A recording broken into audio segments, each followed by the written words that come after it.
बुध करने जा रहे हैं अपनी राशि का परिवर्तन। प्रिय दर्शकों, नवग्रहों में युवराज बुध 7 मई को अपनी राशि का परिवर्तन करेंगे तथा मेष राशि में प्रवेश करेंगे, जहां पर पहले से ही सूर्य का गोचर चल रहा है, जिसके कारण मेष राशि में महाप्रबल योग बनने जा रहा है, जो समस्त राशि के जातकों को प्रभावित भी करेगा, कुछ बड़े लाभ देने जा रहा है। जय श्री गणेश। नमस्कार, मैं आचार्य संजय द्विवेदी। मेरे समस्त प्रबुद्ध दर्शकों का मेरे चैनल पर हार्दिक स्वागत है। प्रिय दर्शकों, आज मैं बुध के राशि परिवर्तन प्रभाव तथा उससे मिलने वाले लाभ का तथा जो महायोग बन रहा है उससे क्या क्या प्रभाव प्राप्त होने वाला है उसका संपूर्ण विश्लेषण मैं वृषभ राशि के लिए करने जा रहा हूं। वृषभ राशि के लिए बुध मित्रवत भी है, क्योंकि शुक्र की राशि वृषभ राशि है, जहां पर बुध अत्यंत विशेष भाव के स्वामी हैं। वृषभ राशि के लिए बुध आपके धन तथा पंचम के स्वामी हैं। धनेश पंचमेश का गोचर आपके द्वादश भाव में प्रारंभ हो रहा है। यद्यपि द्वादश भाव त्रिक भाव है, व्यय का भाव है, एक्सपेंसेस का भाव है, डेप्रिशिएट करने वाला भाव है, परंतु वहां पर सूर्य के साथ बुध का महायोग बनेगा, जो बुधादित्य योग कहलाता है। यद्यपि यहाँ पर बुधादित्य योग बहुत लाभदायक नहीं होता है, परंतु कुछ विशेष लाभ यहाँ पर, कुछ बड़े परिवर्तन, कुछ विशेष समस्याओं का निराकरण यहाँ पर अवश्य होने वाला है।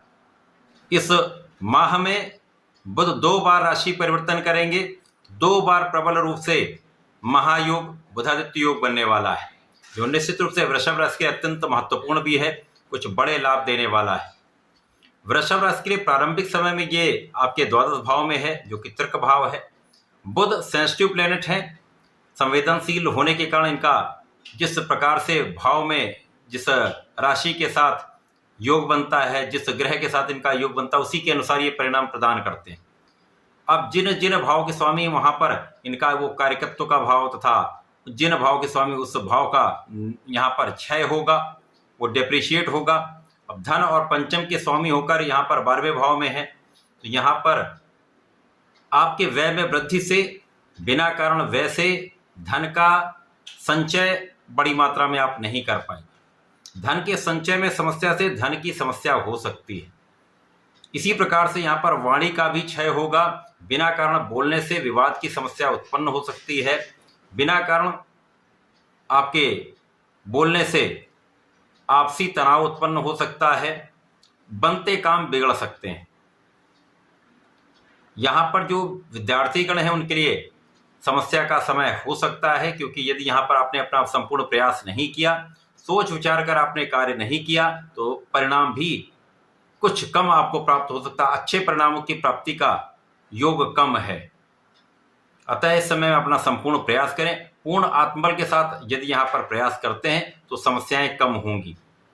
इसी प्रकार से इस समय में प्रेम संबंधों के कारण आपके लिए कष्ट का योग बन सकता है, कानूनी समस्याओं में आप फंस सकते हैं।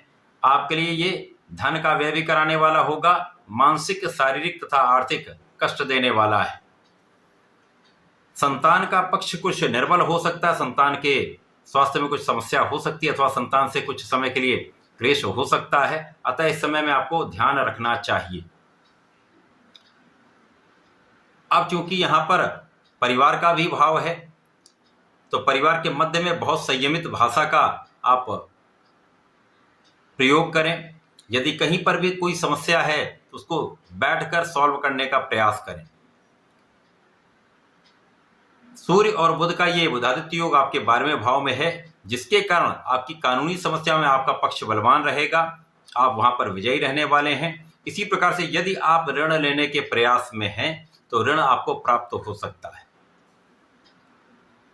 यहाँ पर कुछ रोग हो सकते हैं, आंखों से संबंधित कुछ विकार, आंखों में एलर्जी की समस्या अथवा मौसम के रोग, ये समस्याएं आपको हो सकती हैं। आपको ध्यान देना होगा अपने खाने पीने पर तथा अपने फिटनेस पर आपको ध्यान देना होगा, अपने जीवन शैली पे आपको ध्यान देना होगा।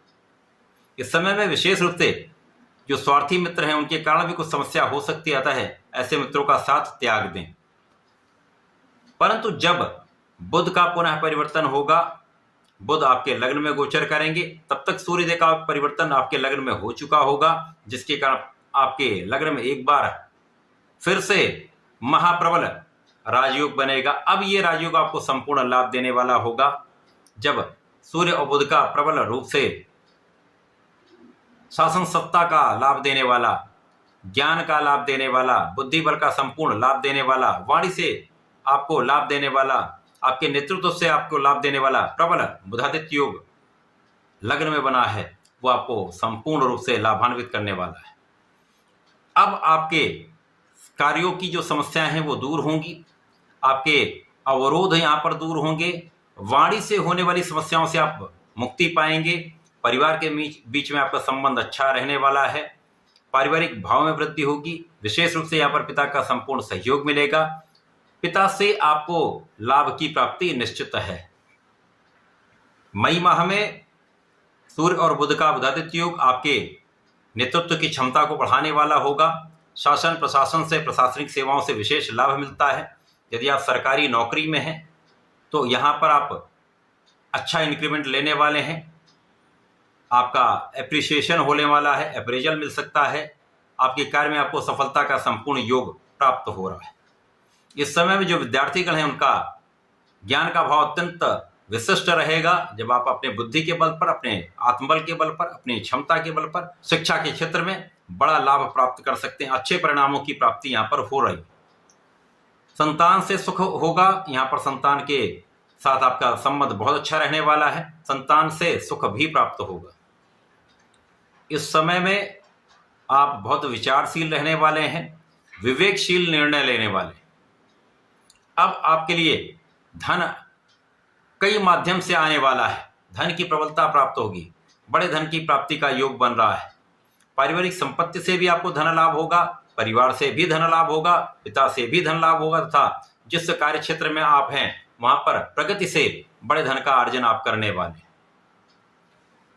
बुध का ये राशि परिवर्तन आपके लिए लग्न में होकर विशेष रूप से आपको बहुत केंद्रित करने वाला है। आप बहुत फोकस्ड रहने वाले हैं अपने कार्य में।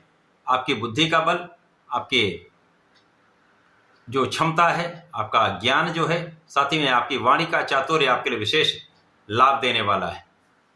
तो आपका जो एक प्रभाव नकारात्मक बना हुआ था वो नकारात्मक प्रभाव दूर होगा तथा आपको मान सम्मान का योग यहाँ पर प्राप्त हो रहा है।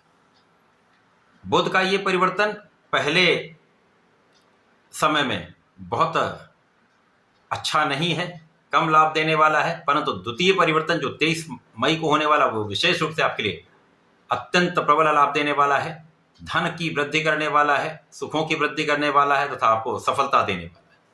इस पूरे समय में आपको नियमित रूप से भगवान गणपति की आराधना करनी चाहिए, संकटनाशन गणेश स्तोत्रम का पाठ करना चाहिए, भगवान भोलेनाथ की आराधना करें, ओम नमः शिवाय का जप नित्य करें, कम से कम 108 बार अवश्य कर लें तथा प्रत्येक शुक्रवार को भगवान भोलेनाथ पर चंदन का तिलक लगाएं, चंदन की सुगंधि का अर्पण करेंगे तो विशेष लाभ प्राप्त होगा।